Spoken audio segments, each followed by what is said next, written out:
dice que como en casa, pues los gallegos somos diferentes.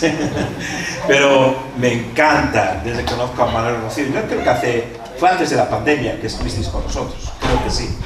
Allá en Lugo nos enamoraron y ya tienen unos fans, porque siempre estamos cantando sus canciones y de verdad se estrechó una relación de amor muy grande con nosotros, con mi mujer, con Ana, mis hijos. Hay algo que Dios hizo entre nosotros y estaba deseando estar acá. Estaba deseando estar con vosotros porque he escuchado lo que Dios también está haciendo entre vosotros y yo no me lo quería perder, Sí soy, dice amigo de Segundo. No, yo no soy amigo de Segundo. Segundo es mi padre espiritual.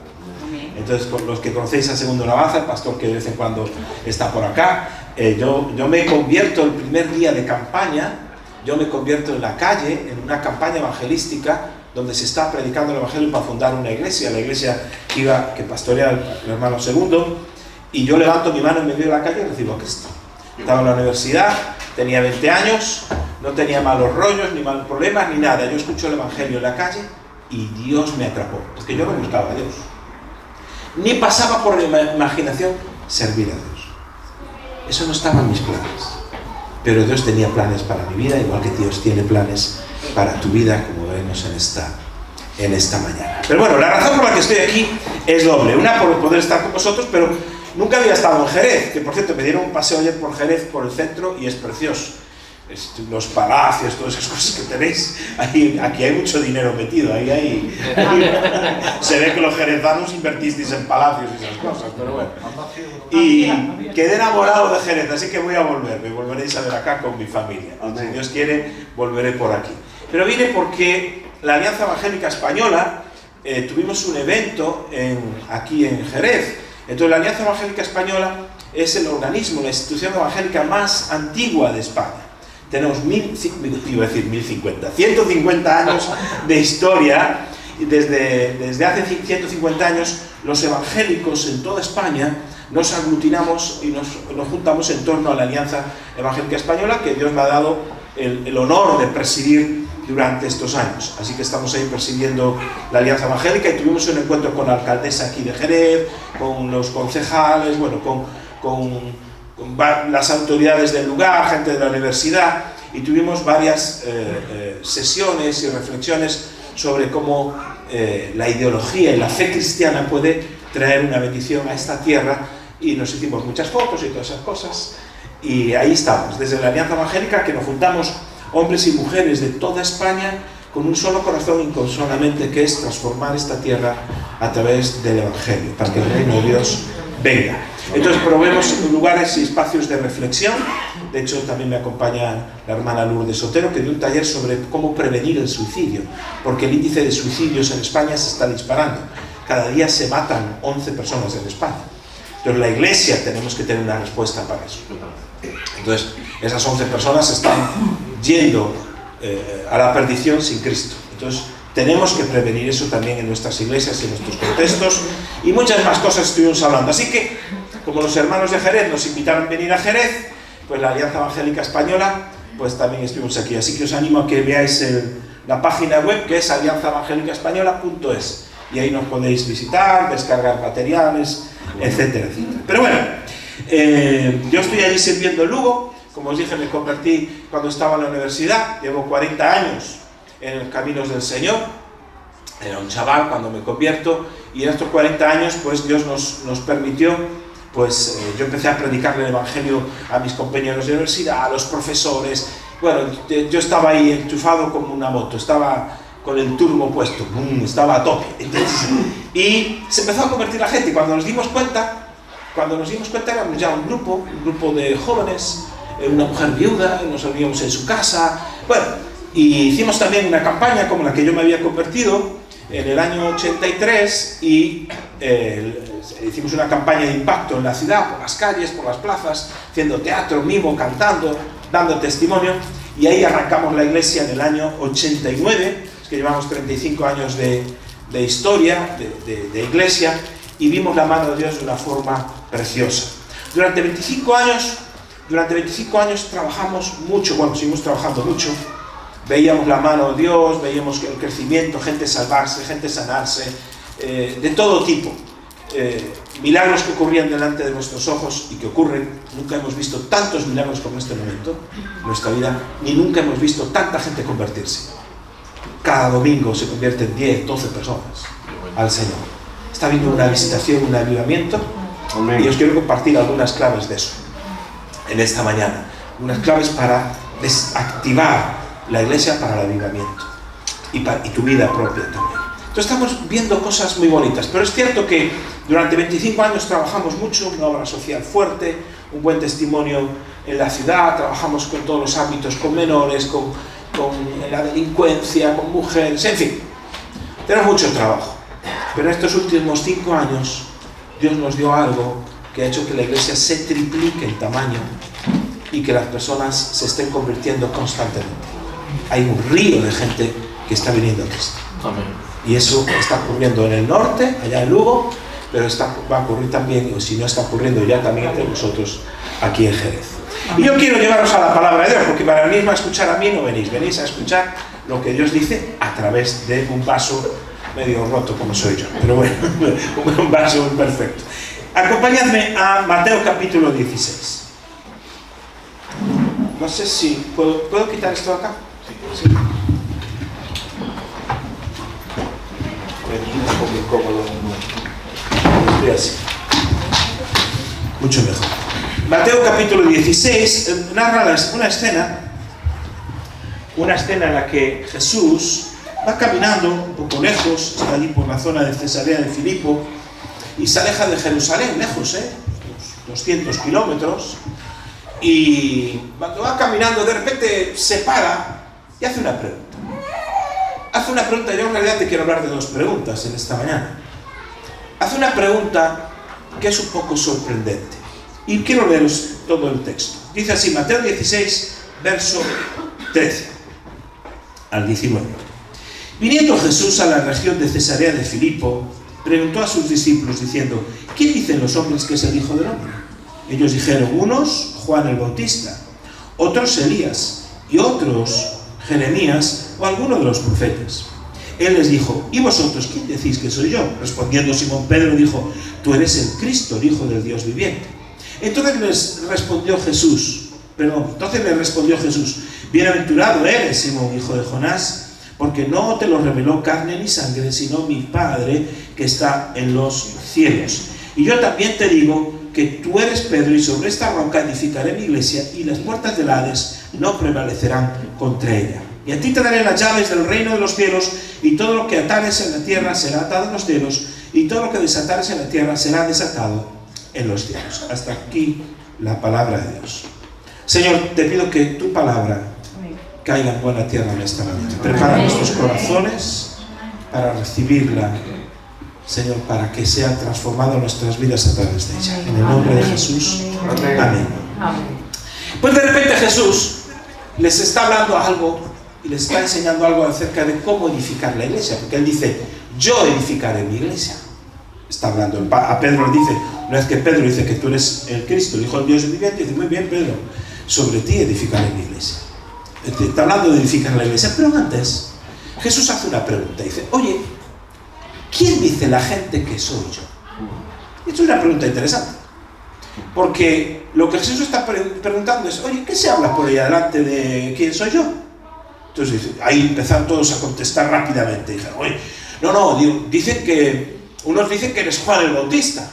Dice, ¿cómo Juan el Bautista? Era público y notorio que a Juan el Bautista le habían cortado la cabeza. Juan el Bautista acababa de morir. Por ser un profeta que denunciaba a uno de los hijos del rey Herodes Filipos, le cortan la cabeza porque tenía como esposa a la mujer de su hermano. Y Juan el Bautista le dice, tú eres un pecador.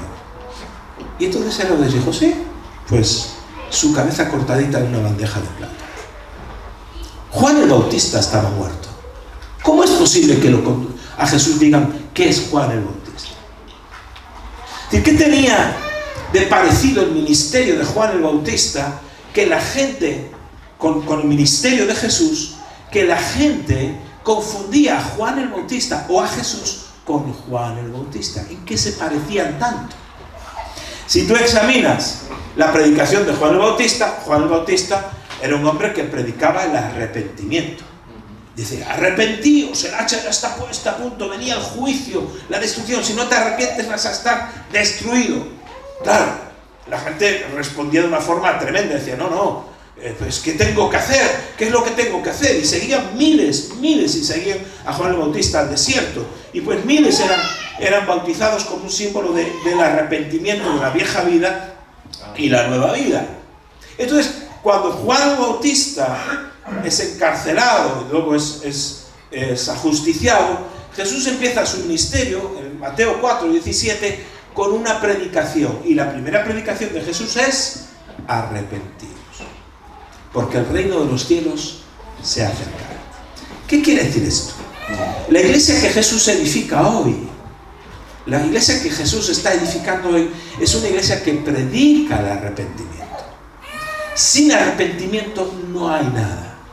Y cuando hablo de arrepentimiento, no hablo solo de sentir, ay, me encuentro mal, me siento mal, porque mira, una persona que se sintió fatal por lo que hizo, pero fatal, el tipo se sintió fatal, fue Judas. Se sintió tan mal que corrió junto a los sacerdotes y le entregó las 30 monedas de plata por las cuales había vendido a nuestro Señor. Y fue y se ahorcó, y cuando cayó el cuerpo se reventó y las tripas se esparcieron. La escena es tremenda. Pero uno puede decir, oye, el pobre se arrepintió. No, señores. Porque arrepentimiento no es simplemente sentir pesar por algo. Arrepentimiento es que antes iba para aquí y ahora me arrepiento y hago esto y doy un giro. ¿Qué hizo Judas? Judas, en lugar de ir, en vez de ir a los sacerdotes, tenía que haber ido a los pies de la cruz de Cristo. Amén. Y haberle dicho, perdóname. ¿Qué creéis que hubiera hecho Jesús? Perdonar. Pero no. Arrepentimiento es un giro, un cambio. En griego hay una palabra que se llama metanoia, es que lo que te cambia es la cabeza, la mente. Hay un cambio. Ay, que te lavaron el cerebro. A mí me lavaron la conciencia. Eso sí, con la sangre de Cristo. Ni siquiera es hasta el cerebro, en el sentido que yo iba para el mal y doy un giro de 180 grados y cambio. Hace poco un hermano traía 1 kilo de hachís porque se convirtió. Y dice que lo iba a vender. Y yo, me cacho, pudiste haberlo vendido y traer la ofrenda. No, lo digo de broma. Esto es, por eso no se puede grabar. Después salen en las redes sociales. Lo corto, yo lo corto. No, pero no, es una broma. Pero ¿qué quiere decir? Que hay un impacto. Dice, esto no puedo seguir haciéndolo. No puedo seguir haciéndolo. Si me convierto, me convierto. Es decir, la iglesia que Cristo edifica predica el arrepentimiento. No predica, ay, qué guay. No, ¿qué importa si vives sin casarte? ¿Qué importa si tienes una mujer aquí y otra mujer allá? Había un hermano que me quería convencer de que con la mujer con la que estaba era la que realmente amaba. La que tenía en su país allá, que venía de Colombia, allí tenía una mujer con 2 hijos, pero que quería tener 2 y la bendición. Tener 2 mujeres y la bendición. Sí, saben que es tener 2 suegras también, que eso sería tan... Eso es un precio que hay que pagar. No, pero no hay arrepentimiento. Es como que uno quiere tener algo de parte de Dios, sin embargo, no quiere aceptar los cambios que produce el arrepentimiento. No hay nueva vida sin arrepentimiento. No hay salvación sin arrepentimiento. No hay amistad con Dios sin arrepentimiento. Una vez un chico que tomó malas decisiones en su vida y decidió vivir una vida que no debía, muy mala. Se fue a vivir con un hombre, bueno, en fin. Y me dice, lo veo en una boda, me lo encuentro. Me dice, yo la iglesia que dice que tiene amor no ama. Porque si me amara, me amaría tal y como soy. Dije yo, porque la iglesia te ama. No hay ningún problema. Pero tú sabes cuál es la puerta de entrada al cuerpo de Cristo, a la iglesia, a la familia de Dios. ¿Lo sabes? Me dijo, sí. ¿Y cuál es? Dijo, el arrepentimiento. ¿Y estás arrepentido? Dijo, no. Entonces, ¿qué cuento me vienes a decir? ¿Con qué cuento me vienes? ¿Que te acepte tal y como eres pero no te arrepientas? Es decir, el arrepentimiento no es simplemente un pesar, es una decisión en el corazón de cambio de vida. Por eso nosotros no somos los pastores o los líderes o cualquier cristiano como un entrenador de fútbol que le dice a los muchachos: venga, ánimo, lo vamos a conseguir. No, no. Nosotros predicamos el arrepentimiento. Ahora bien, si no es para poder predicar el arrepentimiento, hay que tener un corazón arrepentido. No predicamos desde mira qué santos somos nosotros, qué perfectos y qué buenos. No, te predicamos desde yo sé dónde estás porque yo estuve ahí y te puedo enseñar el camino de ir hacia Jesús. Yo estuve donde tú estás, roto, quebrado, en pecado, viviendo y haciendo lo que me daba la gana, o engañando a mi mujer o a mi marido o al jefe o lo que sea. Yo te puedo enseñar el camino. Es como cuando yo siempre he dirigido la alabanza durante muchísimos años. También canto y toco, ¿eh? Y siempre le digo a los líderes de alabanza: mira, llevar la alabanza no es cantar y tocar, es llevar a la gente, porque cuando un líder de alabanza canta, no dirige la alabanza, dirige al pueblo a un lugar donde ellos ya estuvieron, que es la presencia de Dios. Llevas a las personas a la presencia de Dios. Es igual predicar el Evangelio. No somos mejores, ni somos perfectos, pero sabemos el camino, y el camino es el arrepentimiento. Por eso la gente decía: wow, este es como Juan el Bautista. Pero Jesús dijo: arrepentíos porque el reino de los cielos se ha acercado. La predicación de Juan el Bautista es: si no te arrepientes, viene la destrucción. Jesús viene con otro mensaje. Dice: tienes que arrepentirte porque viene algo increíble. Viene el reino de Dios. Y en el reino de Dios no hay miseria. Se lo dijo una vez a Juan el Bautista. Juan el Bautista, que estaba en la cárcel y dudaba porque él estaba en la cárcel: ¿será este el Mesías? ¿No lo será? Y le dijo: vienen unos discípulos. Dice Juan: si tú eres el que había de venir, o esperaremos otro. Dile a Juan: los ciegos ven, los cojos andan, los sordos oyen, los muertos resucitan. Lo que le está diciendo ahí: no hay miseria en el reino de Dios. Ve y díselo. Ve y díselo. Lo que Jesús está diciendo es: lo que tiene el reino de Dios es tan increíble. Hay algo de Dios para tu vida tan increíble. Hay una unción, hay una presencia, hay un proyecto de vida para ti tan increíble que te lo vas a perder por no arrepentirte de la vida que llevas. No vale la pena. Ya no es solo por el castigo o por la destrucción o porque te vaya a ir mal, que también. Pero te vas a perder lo que Dios tiene para ti, porque te atas a un estilo de vida o a unas ataduras, a unos vicios, a lo que sea. ¿Te lo vas a perder? No, hombre, no vale la pena. El reino de Dios se está acercando. Arrepiéntete del estilo de vida que también sabes que no agrada a Dios. Como decía Proverbios: dejad las simplezas y vivid. Es lo que tenemos que hacer. Por eso la iglesia que Cristo edifica hoy es una iglesia que predica el arrepentimiento, no solo cuestiones de autoayuda, como está muy de moda por ahí adelante. No, tienes que mejorar. Eres alcohólico y bebes mucho. No, pues vamos a mejorarte, no sé qué. Por supuesto habrá que ayudarle o enviarlo a un centro o lo que sea, por supuesto. Pero no estoy hablando de eso. Tienes que arrepentirte. En algún punto de tu vida te desviaste. Porque tú le preguntas a un niño pequeño, tú conoces a esos niños de ahí y dices: ¿qué quieres ser de mayor? Ninguno te dice: yo quiero ser alcohólico. Ni uno. ¿Qué quiere decir eso? Que en algún momento de su trayecto de vida, en una ocasión, tal vez con sus amigos, con sus compañeros, decidió beber. O tomarse una borrachera. Vale, una vez, bueno, pero pues otra, y otra, y otra. ¿Tenemos que ayudarle? Por supuesto. Pero tiene que arrepentirse. Amén. Si no predicamos el arrepentimiento, mejor nos dedicamos a sembrar patatas, que va a ser más productivo. Por lo menos tenemos patatas. Algo es algo. Pero fíjate cómo sigue. Unos dijeron Juan el Bautista, otros dijeron Elías. Bueno, que lo confundieran con Juan el Bautista, pase, pero confundirlo con Elías hay 500 años de distancia. 500 años son muchos años. Es como cuando Colón y los reyes católicos y todo esto. Confundir a alguien: no, este debe ser Colón. ¿Cómo Colón? Si murió hace 500 años. Con Elías es igual. Y confundirlo con Elías, porque la gente pensaba que era Elías. ¿Qué hay de parecido en el ministerio de Elías? Que la gente al ver a Jesús decía, wow, este tiene la misma forma de actuar, de hablar que Elías.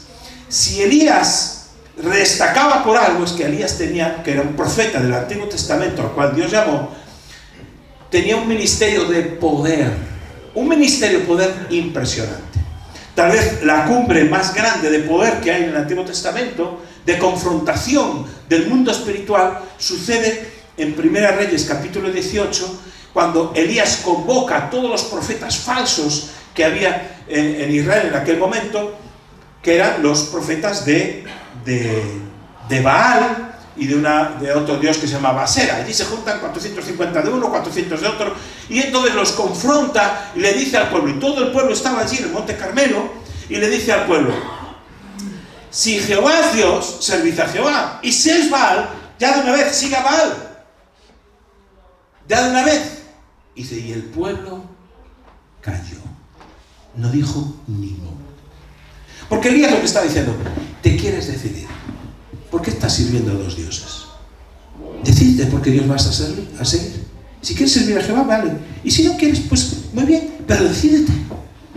Dice, el pueblo cayó.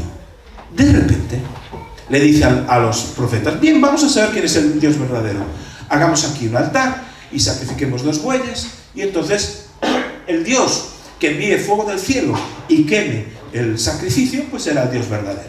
Es una historia muy conocida en el Antiguo Testamento. Y entonces los profetas de Baal pusieron allí el altar, empezaron a gritar, dice que a cortarse, y dice que estuvieron allí todo el día gritando, hasta Elías se burlaba y dice, oye, gritad un poco más, que igual vuestro Dios está dormido en la hora de la siesta y no se enteró, a darle más caña al asunto. Y gritaban y se cortaban, y en fin. No pasó nada, porque no bajaba fuego del cielo. Elías era un hombre de poder. En una ocasión mandó que no lloviese en el nombre del Señor y no llovió. Y ahora manda que baje fuego del cielo y ellos no pueden manifestar. El Baal era un dios falso porque era el dios de la lluvia y del fuego. Justo de las dos cosas que Elías confronta y para. Entonces Elías en un momento dado prepara el altar, y ese altar que prepara pues le echa agua por encima, ora para que baje fuego del cielo y baja. Y fijaros lo que sucede. Estoy en 1 Reyes capítulo 18. Dice así, verso 37, respóndeme Jehová, respóndeme, para que conozca este pueblo, fíjate, para que conozca este pueblo que tú Jehová eres Dios y que tú vuelves el corazón a ti, el corazón de ellos. Fíjate el propósito, que esto es lo que te quiero mostrar en esta mañana. El propósito del poder y de la manifestación del milagro. Que este pueblo conozca que tú eres Dios, porque cuando Él les dice, ¿hasta cuándo claudicaréis entre dos pensamientos? Jehová es Dios, servid Dios, dice, ellos callaron. Entonces cayó fuego de Jehová y consumió el holocausto, la leña, las piedras y el polvo, y aún lamió el agua que estaba en la zanja. Viéndolo todo el pueblo, se postran, y postrarse no es ponerse de rodillas, sino que se tiran boca abajo todo el largo del cuerpo. Se postraron y dijeron, Jehová es el Dios, Jehová es el Dios, Jehová es el Dios. ¿Qué pasó? La manifestación de poder, el milagro impresionante que sucede ahí en la vida de Elías, ¿para qué es? Es para que aquella gente que dudaba, no sabía quién era el Dios verdadero, ¿verdad? Es como si le hicieran una pregunta así medio teológica. ¿Quién es Dios? ¿Baal o Jehová? Yo qué sé. Pero cuando vieron el milagro manifestado, la duda se resolvió. Amén. El milagro resolvió esa duda teológica que tenían, resolvió esa duda interior y empezaron a gritar, Jehová es Dios, Jehová es Dios, Jehová es Dios. Amén. Lo que vino después fue una carnicería porque lincharon a todos los profetas. Pero bueno, esa es otra historia. No, está bien, dice, Jehová es Dios. Entonces, ¿qué quiere decir? El ministerio de Elías estuvo lleno de milagros. ¿Y el ministerio de Jesús? ¿Hubo milagros en el ministerio de Jesús? Claro que hubo milagros. Otra cosa, es decir, Jesús resucitó muertos, consoló a los abatidos, daba vista a los ciegos, a los sordos, a los leprosos, que nadie osaba ni tocarlos. Jesús les limpió completamente de arriba abajo. Es decir, si algo había en el Evangelio, es historias de milagros.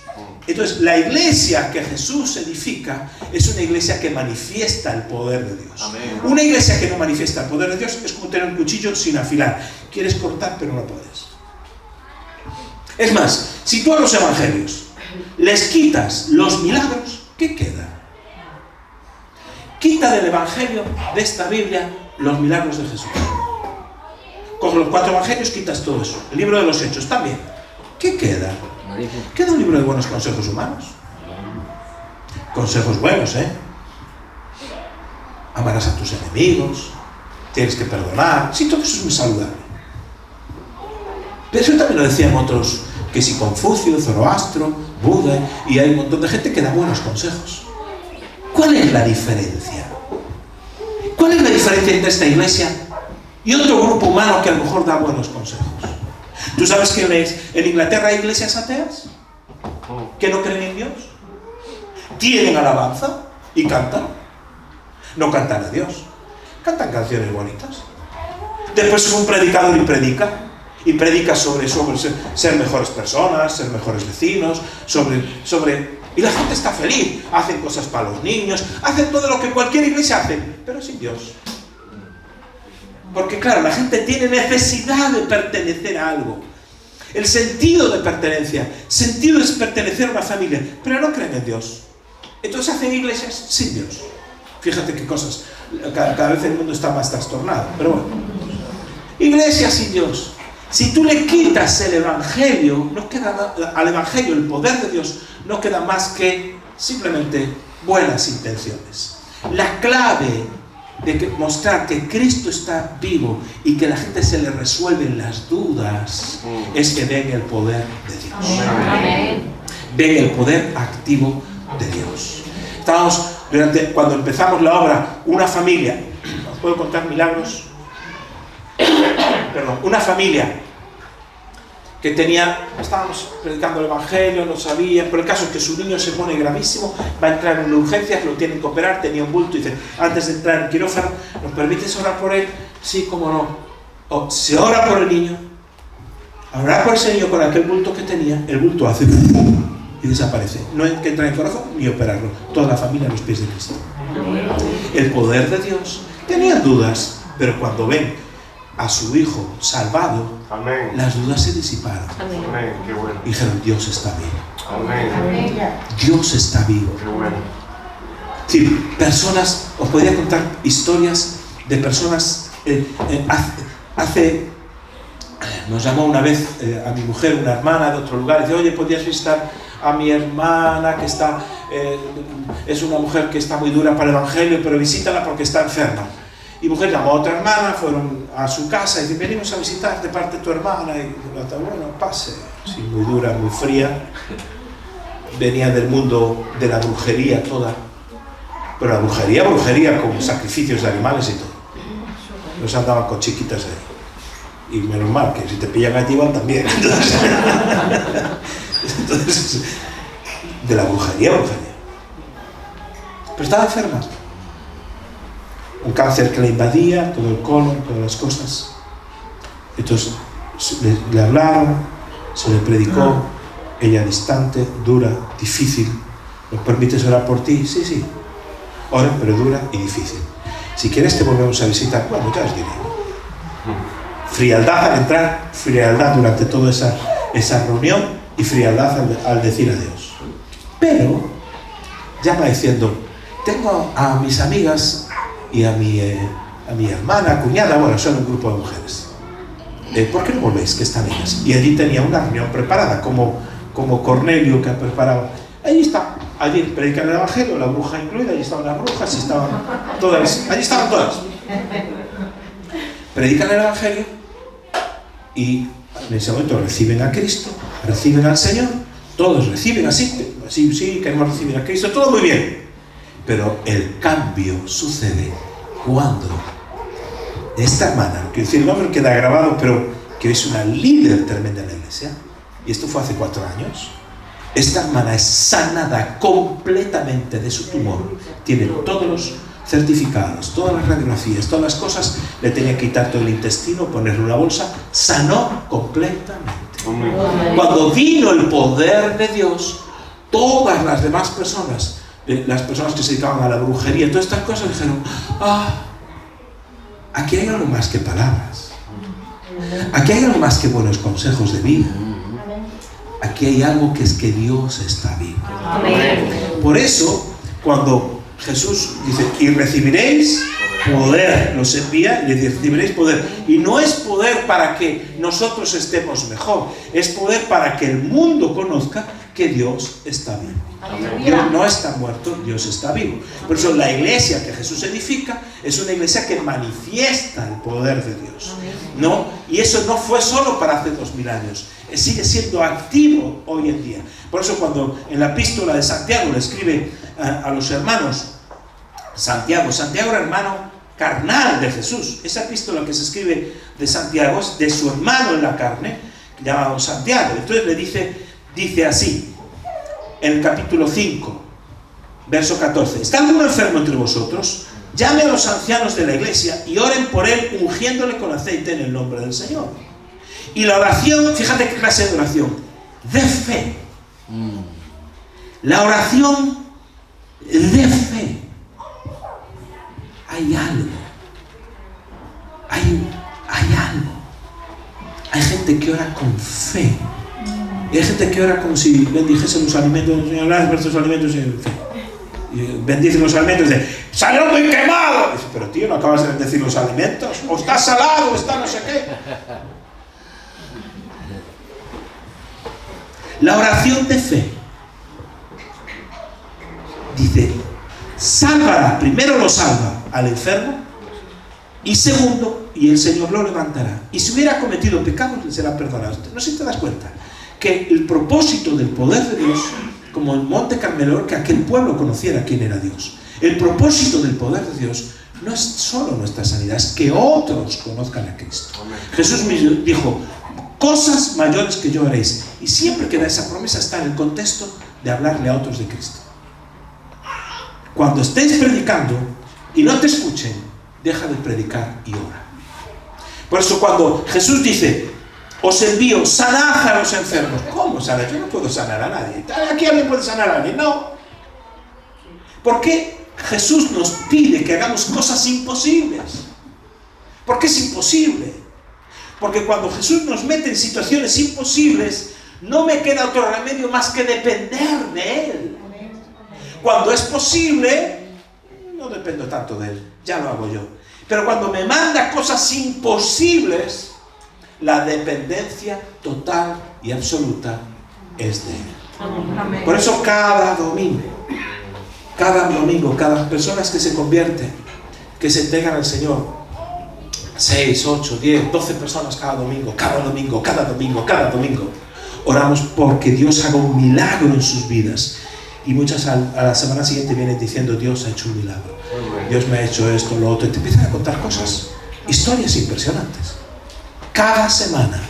Después cada semana nos reunimos en grupos pequeños, que esa es la clave de nuestro crecimiento, grupos de vida, donde tenemos la palabra, la aplicamos, donde hacemos discípulos, y todo el mundo está haciendo discípulos, todo el mundo, sin excepción, todos haciendo discípulos, desde los 12 años, que tenemos líderes con 12 años, hasta líderes de 87 años, mujeres que están haciendo discípulos, ganando a gente, preparándola, formándola.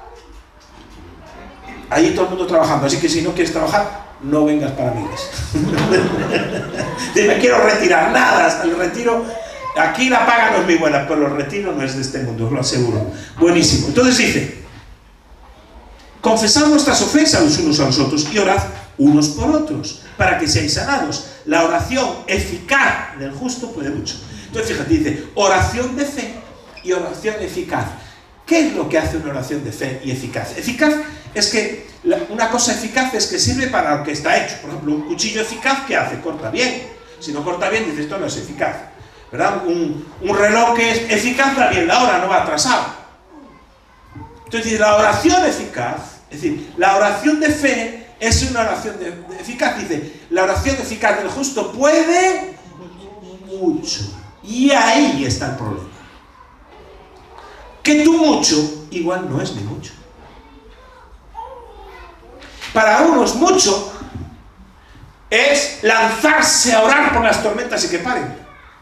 Para unos muchos, ver a un hombre que está paralítico y orar por él para que se levante. Para unos muchos es decir, es que tengo un cáncer incurable, me va a quitar todo el intestino. ¿Cómo que es eso? En el nombre de Jesús. Cree que Dios puede restaurar, matar todas esas células cancerígenas. Que por cierto, cuando dice el médico, ¿qué pasó con el cáncer? Dice, bueno, fue una remisión espontánea. Anda ya. Remisión, es decir, se curó solo. No sabemos por qué. Nosotros sí sabemos por qué. Amén. Sí sabemos por qué. Pero para otros mucho es dolor de cabeza y poco más. Incluso nos atrevemos, como si de nosotros dependiera, a graduar las personas y todo eso, orar por ellas en función de mi mucho. Es decir, si una persona está con dolor de cabeza, le decimos en el nombre de Jesús, sana en el nombre de Jesús, ya está, porque es un dolor de cabeza, no va a pasar nada después. Pero si está moribundo en la cama, pues ya se lo mandamos al Señor antes de tiempo. Señor, recíbelo en tu gloria. ¿Cómo? Yo quiero seguir viviendo. No me envíes todavía para allá. Porque no nos da la fe. La oración de fe sanará, levantará al enfermo. La oración eficaz puede mucho. Tu mucho va a depender de tu fe. Crece en la fe. Crece en el conocimiento de la palabra. Crece en lo que Dios dice. Por eso la iglesia que Jesús edifica hoy es una iglesia que manifiesta el poder de Dios. Y no manifiesta el poder de Dios a través del pastor. No es eso. No es que yo tenga más poder, porque aquí todos, que yo sepa, somos hijos. Aquí no hay sobrinos de Dios. O alguien es sobrino de Dios. O eres hijo o no eres nada. Entonces todos tenemos acceso al mismo poder. Tenemos que vivirlo con fe. Entonces, una iglesia que manifiesta poder es algo increíble. Entonces eso es una atmósfera de fe. Esta mujer que fue sanada hoy es una líder que ha ganado un montón de gente para Cristo y lidera un grupo pequeño y sigue multiplicándose. Un hombre de Dios, un hermano que se convirtió en una campaña que hacíamos para niños en la calle y vio un teatrillo que hacíamos con los niños, se acerca y pude hablarles y se entrega al Señor. Hoy es uno de los líderes de la iglesia también, pero todo muy poco tiempo, porque la gente se convierte y crece muy rápido. Este hombre, mi buen amigo Juan Carlos, cuento esto porque él ya lo ha contado bueno, él no lo puede contar, porque si lo cuenta se quebranta y sigue llorando. Pero vivía en un piso de alquiler, y entonces un piso que estaba bastante bien. El dueño del piso le dijo, te lo vendo. Pues yo no tengo dinero, dijo. Te hago un contrato de alquiler con opción a compra. Es decir, lo que me das de alquiler, pues ya queda para pagar el piso y dentro de 2 años, pues me consigues el dinero y me lo pagas. Claro, para eso hay que dar una entrada de un torno entre un 10 y un 20% de entrada, que pues, si no lo pagas en 2 años lo pierdes. Pero, entonces empezó a buscar el dinero, necesitaba 9.000 euros más o menos, que no tenía para dar esa entrada. Entonces fue a un banco y dijeron, no le damos, no le damos.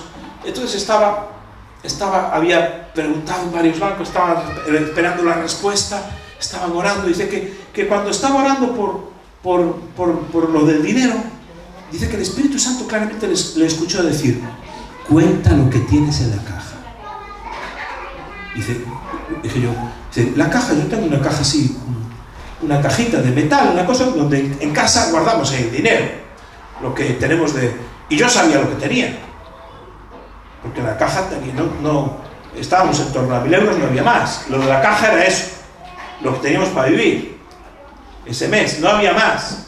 Entonces dice que ahora cuenta lo que tienes en la caja, pero dice, te pasó un día, después te vas a trabajar, vas a hacer lo otro, no sé qué. Entonces dice que la mujer le dice, oye, nos llamaron de no sé dónde, que nos aceptan el préstamo, nos dan el préstamo. Dice, ¿cómo? Dice que el Espíritu Santo decía, cuenta lo que tienes en la caja. Dice, no vamos a coger el crédito. ¿Cómo? Dice, no, es que Dios me está diciendo que cuente lo que tengo en la caja. ¿Pero eso qué es? En la caja no tenemos nada para afrontar el crédito. Me dice eso. Entonces dice, ¿qué pasó? ¿Te lo contaste? O no? Dice, no lo conté porque estábamos fuera de casa, era viernes, fuimos para la iglesia, pues que si una reunión, el domingo, no sé qué, lunes por la mañana. Dice, yo me había olvidado del tema. Y entonces, lunes, trabajo, todo el tiempo cuenta lo que tienes en la caja. Al llegar a casa a la noche, mi mujer estaba trabajando, entonces cogí la caja, abrí y allí estaba el dinero, sobre 1.000 euros. Y voy a contar para ver cuánto hay. Entonces voy a contar 100, 200, 300, 400, 500, 600, 800, 900, 1000, 1100, 1200, 1300, 1400, 1500, 2000, 3000, 4000, 5000, 6000. El dinero se multiplicaba en su mano.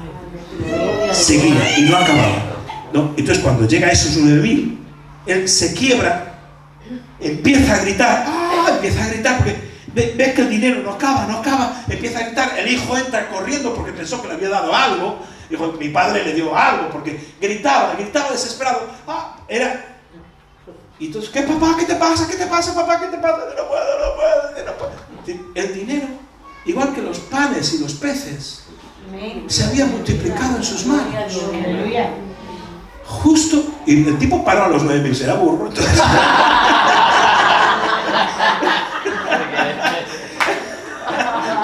bueno, el domingo, porque todo esto es porque conocemos a Juan Carlos, es alguien íntimo, no es un...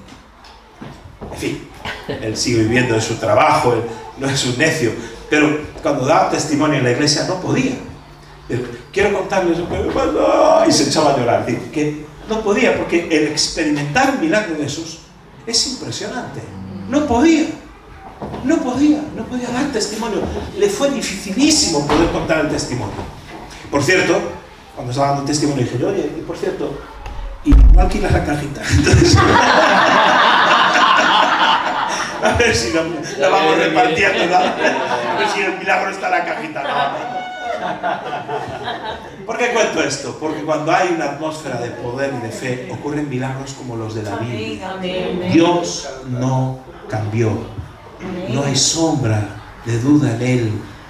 Es una cuestión de fe. Eso es lo que dice que ahora todo el mundo, a ver si la caja, no sé, la lámpara de Aladino o algo así, no se trata de eso.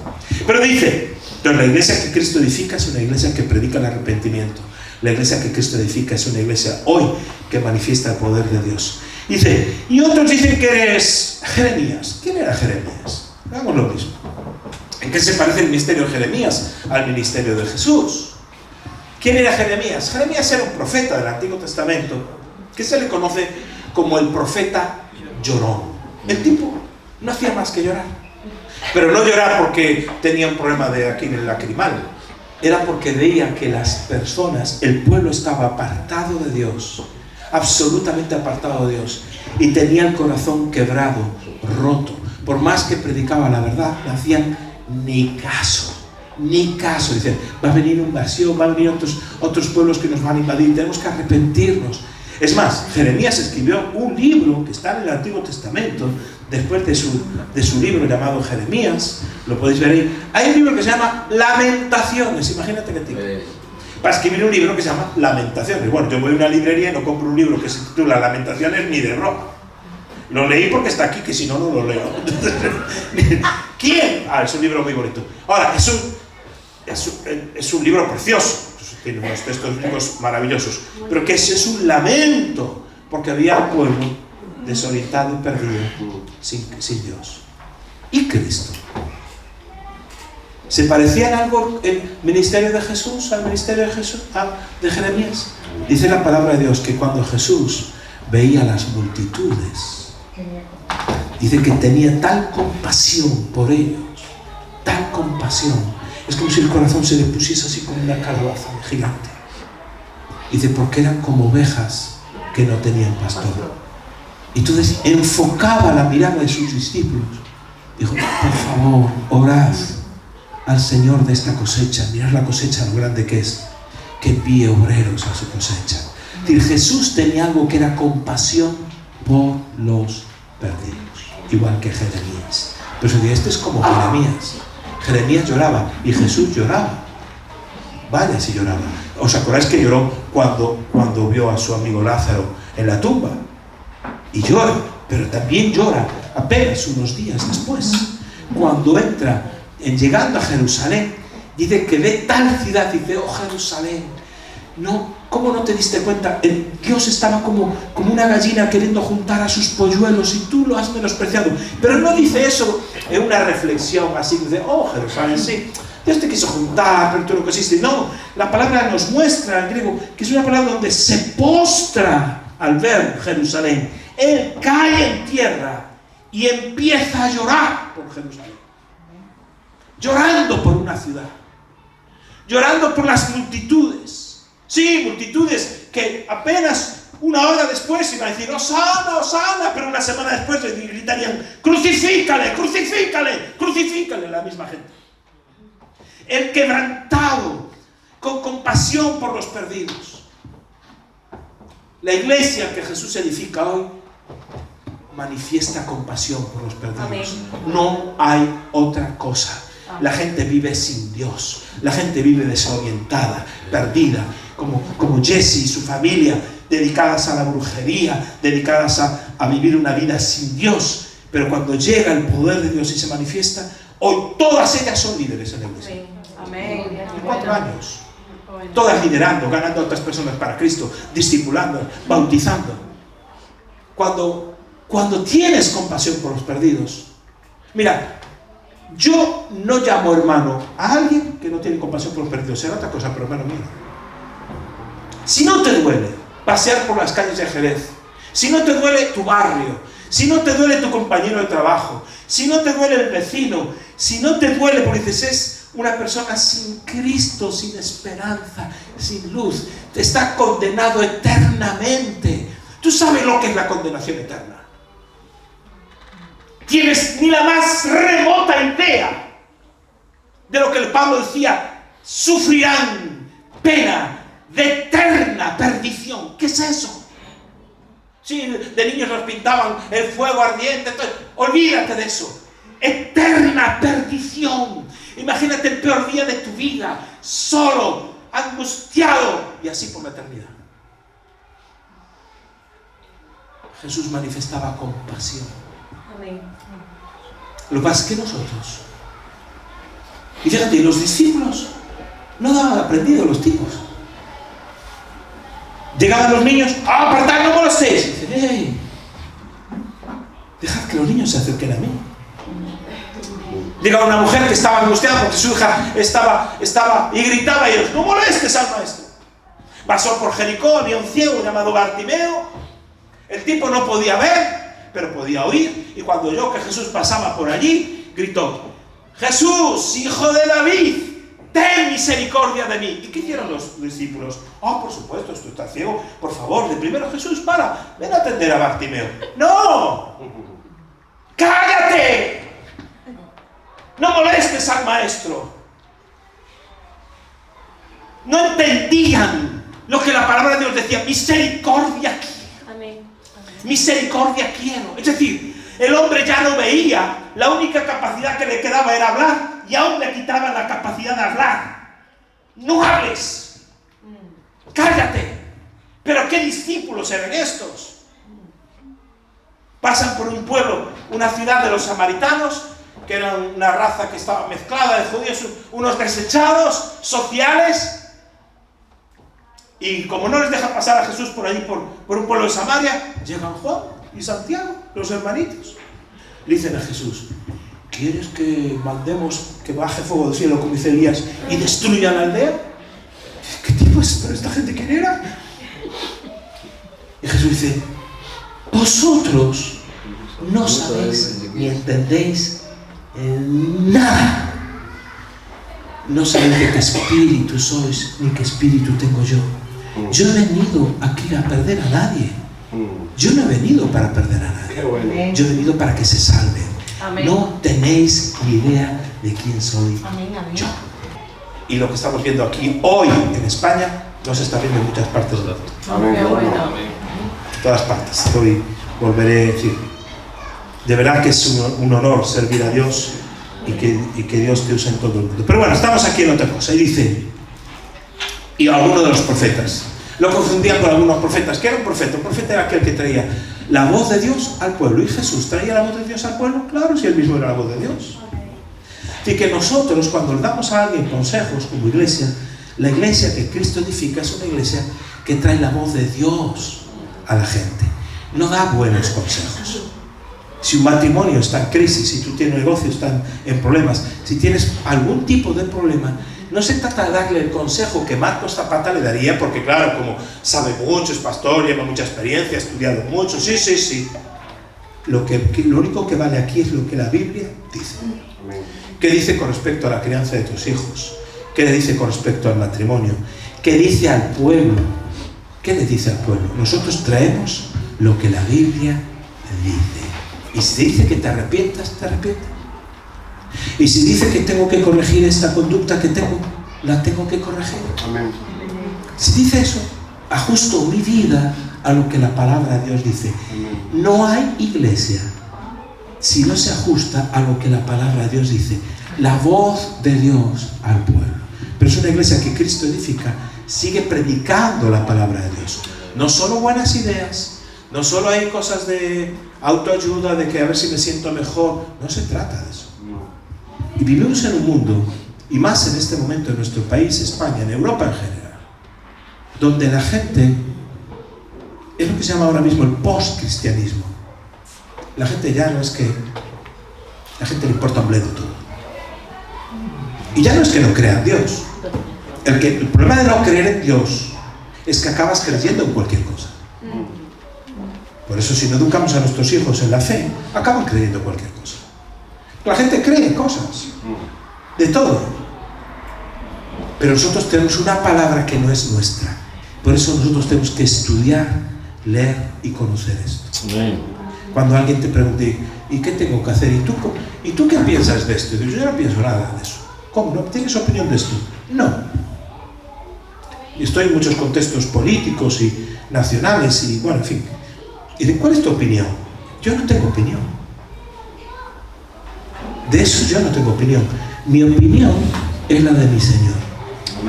¿Qué opina Dios de esto? Esa es mi opinión. Eso es mi opinión acerca de la familia, del matrimonio, de los hijos, del dinero, del todo. Mi opinión está aquí escrita. Yo no tengo opinión. Pero, por eso la iglesia que Jesús edifica también trae la palabra de Dios a las personas. Pero Jesús de repente hace otra pregunta, la segunda pregunta, y les dice, ¿y vosotros?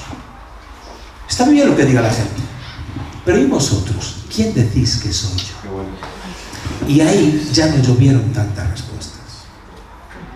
¿Y vosotros? ¿Quién decís que soy yo? Porque el asunto no es lo que dice la gente. ¿Y tú? Exacto, claro. ¿Quién es Jesús para ti? ¿Quién es Jesús? Porque para muchos Jesús es, ay no, es que para mí es mi sanador, mi salvador, el que me provee, el que me consuela. Es decir, Jesús lo ven como algo que me da, es casi como, decía antes, la lámpara mágica, la de Aladino, ¿no? Que la frotas y sale el genio y te tiene que cumplir los deseos. Entonces la gente viene a Dios para que le cumpla los deseos cuando están en malas situaciones. Salva a mi hijo, salva a mi familia, salva mi relación, sálvame de esta enfermedad, sálvame. ¿Y si no te sana, qué pasa? Porque hay gente que no se sana y se va con el Señor. ¿Qué pasa? Porque hay gente que Jesús es simplemente aquel que le da los deseos que tiene. Por eso Jesús dice, ¿y vosotros? ¿Quién soy yo para ti? ¿Quién soy yo para ti? ¿Quién? Para ellos soy Juan el Bautista, para esta gente. Sí, pero ¿yo quién soy para ti? ¿Quién es Jesús? Porque de esa contestación depende todo lo que va a ser tu vida. Y de repente ahí solo hay uno que contesta, que es Pedro. Y ahí, en esa contestación, Pedro le dice, tú eres el Cristo, el Hijo del Dios viviente. Tú eres el Cristo, el Hijo del Dios viviente. Entonces le respondió Jesús, hijo, bienaventurado eres Simón, hijo de Jonás. Tú eres el Cristo, Hijo de Dios, y tú eres Simón, hijo de Jonás. Una vez que Simón identifica a Jesús, Jesús lo identifica a él. Qué bueno. Fíjate, esto es muy importante. Qué bueno. Esto es clave en esta mañana. Porque aquellos que son capaces de decirle, mira, tú no eres un profeta. Tú no simplemente eres alguien que tiene poder y sanas. Tú no eres simplemente alguien que tiene compasión. Tú eres nada más y nada menos que Dios. Tú eres el Hijo de Dios. El Dios viviente, no el Dios muerto, el Dios viviente.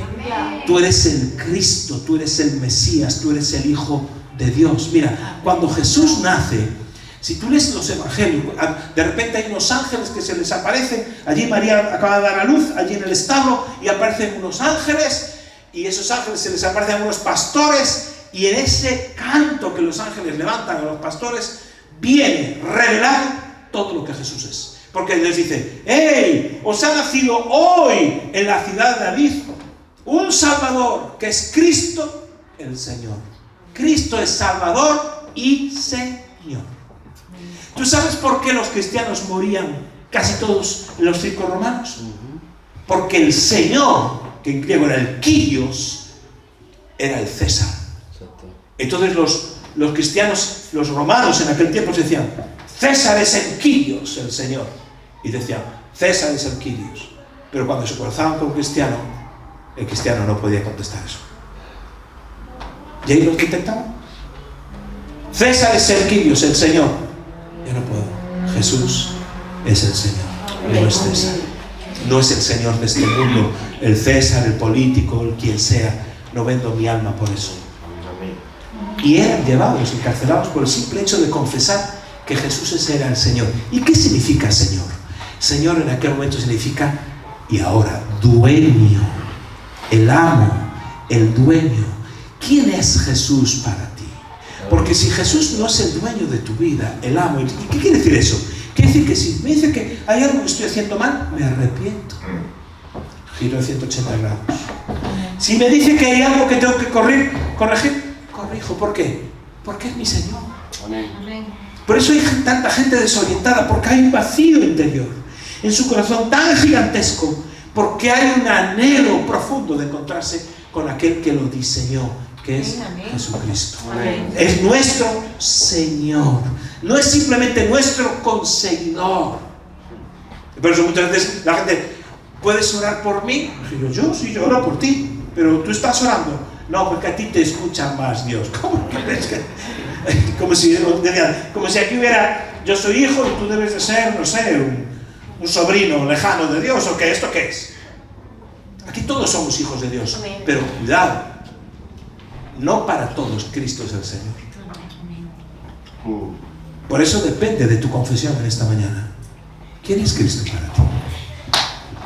¿Es el Señor o no es el Señor?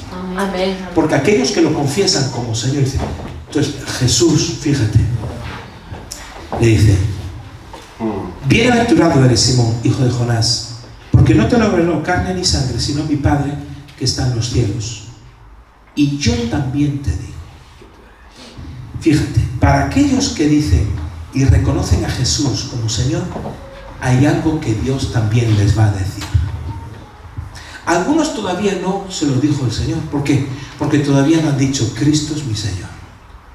Pero total, nada de mandangas ni tonterías. Cristo es el dueño de mi vida. Y después yo también te voy a decir una cosa. Y de repente viene el plan, el propósito, lo que Dios ha diseñado para tu vida. Para tu vida. Ese plan que tiene para tu vida, viene cuando tú eres capaz de decir, le entrego mi vida a Jesús.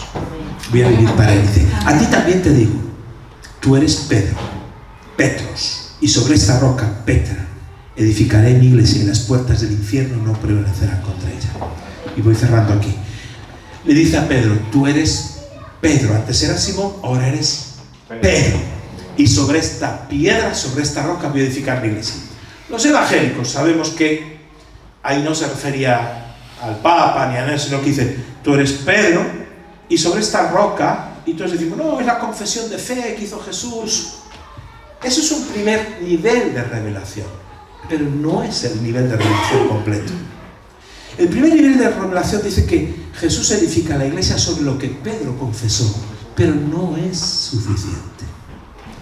Porque si tú lees la Biblia sin saber mucho, te das cuenta que Jesús está diciendo, tú eres Pedro y sobre ti voy a edificar mi iglesia. ¿Qué está diciendo Jesús? La iglesia de Cristo no solo se edifica cuando predicamos el arrepentimiento, manifestamos el poder de Dios, tenemos compasión por los perdidos o traemos la palabra de Dios. La iglesia de Cristo se edifica sobre gente. ¿Y qué clase de gente? La gente que es capaz de confesar a Jesús como Señor. ¿Quién era Pedro? Pedro era nadie. ¿Qué estudios tenía Pedro? Cero. El evangelio es teología para pescadores, no para eruditos. Amén. ¿Quién era Pedro? Nadie. Nadie contaría con él para edificar un proyecto. Nadie contaría con él para edificar una iglesia. Era nadie, sin formación, sin estudios, sin un pescador y un empresario que tendría barcos o lo que fuese. Pero humanamente no pertenecía a ninguna escuela rabínica, no era un hombre que pudiese decir. Sin embargo, Jesús dice: Pedro, sobre gente como tú, gente que es capaz de identificarme a mí como Señor, gente que es capaz de decir: tú eres el Cristo, tú eres el Dios, yo voy a edificar mi iglesia. Y las puertas del infierno no van a prevalecer contra una iglesia que tiene esa clase de gente. Ese nivel de gente que es capaz de decir: yo te sirvo. Y Pedro lo capta también, que cuando escribe su carta, la primera carta que él escribe, fíjate lo que le dice a los discípulos: acercándonos a él, piedra viva, le llama a Jesús la piedra, porque la Biblia dice que la piedra fundacional de todo es Jesucristo. Piedra viva, desechada ciertamente por los hombres. Escucha esto: Jesús era la piedra sobre la cual se edificaba la casa, la piedra angular, de ahí se sacaban todas las líneas, todo. Dice, ¿sabes qué hicieron aquellos? Dice, desechado. Quiere decir que la vieron, la contemplaron y dijeron: bah, no nos vale. Y desecharon a Jesús. Dice, desechado ciertamente por los hombres, mas para Dios escogida y preciosa. Amén. Vosotros también. Entonces se nos identifica con Jesús. Escúchame. Vosotros también, como piedras vivas, sed edificados como casa espiritual. ¿Qué está diciendo Pedro? Dice: yo un día recuerdo perfectamente cuando Jesús me dijo: sobre ti voy a edificar la iglesia, sobre ti voy a edificar. Pero Jesús mismo fue una piedra que los demás desecharon. Dice, desechada ciertamente por los hombres, mas para Dios escogida y preciosa. Tú también eres desechado.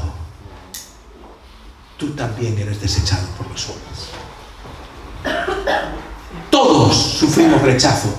Todos, Unos porque si los niños, porque si está gordo, que si está delgado, si usa gafas, si no usa. Los niños sufren rechazo por su raza, por su origen, si eres latino, si no eres latino, si eres gitano, si no eres gitano. ¡Rechazados! Pero para Dios eres precioso. Amén. Y es escogido. Dice, tú también eres una piedra viva. Pedro entendió que ser piedra es algo vivo, sobre la cual, y no existen piedras vivas, pero tú eres una piedra viva. Y sobre gente como tú, que eres capaz de confesar a Cristo como Señor, Dios va a edificar esta iglesia. Y este local es una miseria comparado con lo que Dios va a traer, porque van cientos al Señor. ¿Por qué? Porque tú vas a confesar a Jesucristo como Señor. Y Dios te va a usar a ti. ¿Cómo te llamas tú? Sí, el de atrás. Tú. Es verdad que te presentaste antes. Juan, si le entregas tu vida a Jesucristo, Dios te va a usar para que un montón de jóvenes como tú te van a ver de una forma increíble. Hoy tienes que darle tu vida a Cristo, Juan. Pero no solo Juan. Otros a lo mejor dicen: bueno, ya le entregué mi vida a Cristo. Pero tienes que confesar en esta mañana a Jesús como tu Señor. Sobre gente como tú, como yo, menospreciado para muchos, mas para Dios, igual que menospreciaron a su Hijo, Dios dijo: esto es algo precioso, hermoso. Dice, mas para Dios, escogida y preciosa. Es decir, tú eres escogido y precioso. Dice, ese eres tú, una piedra viva. Por eso cuando Jesús le dice a Pedro: Pedro, tú no te lo reveló, no fue una buena idea que tú tuviste, Esto es una revelación del cielo. Y yo ahora te digo, mi plan contigo no es simplemente que asistas a una iglesia. Mi plan contigo no es simplemente que permanezcas en un culto. Mi plan es edificar la obra de Dios de forma que el infierno no va a poder contra ti. Amén. Las puertas del Hades no pueden contener a una iglesia de gente así. Y da lo mismo que sean 50 o 500. Eso es lo de menos. Porque pueden ser 500 como la lámpara de Aludino. Dame. O pueden ser 50 que tengan el corazón que Jesucristo es su Señor. Amén. Ponte de pie, por favor. Amén.